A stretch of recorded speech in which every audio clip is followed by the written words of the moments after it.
ఎప్పుడూ షాపింగ్ చేయని చిన్నారులు వాళ్ళకి నచ్చిన వాళ్ళు కోరుకున్న బట్టలు తీసుకుని చాలా ఆనందపడ్డారు.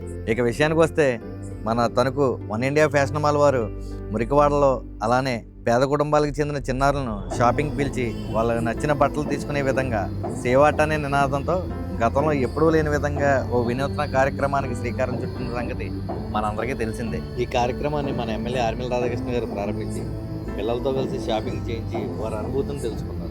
నువ్వే సెలెక్ట్ చేసుకున్నావా? బాగుందా? నువ్వు కూడా ఫస్ట్ టైం వచ్చావు షాప్కి? ఇప్పుడు దాకా రాలా? నీ బట్టలు నువ్వే సెలెక్ట్ చేసుకున్నావా? బాగుందా? హ్యాపీగా ఉందా? వన్ ఇండియా క్లోత్ షోరూంలో అధినేత మారుతి గారి ఆధ్వర్యంలో మన తణుకులో ఉన్నటువంటి పేదలైనటువంటి కుటుంబాలకు చెందినటువంటి పిల్లలకి బట్టల్ని స్పాన్సర్ చేసి వాళ్ళని పిల్లల్ని తీసుకొచ్చి షాపింగ్ చేసుకుని వాళ్ళకి నచ్చిన క్లాత్స్కి ఒక అనుభూతిని కల్పించడం. సామాజిక సేవా కార్యకర్తలు అలాగే మన తణుకు సిటీ పేజ్ ద్వారా ఈ కార్యక్రమం నిర్వహించడం చాలా ఆనందాన్ని కలిగించింది. మామూలు రోజుల్లో కాకుండా పండగ రోజుల్లో పిల్లలకు బట్టలు అందించి వన్ ఇండియా ఫ్యాషన్ మాల్ వారు స్టార్ట్ చేసిన ఈ షేరిటీ ప్రోగ్రాం ఓ గొప్ప కార్యక్రమంగా చిరస్థాయిగా నిలిచిపోతుంది.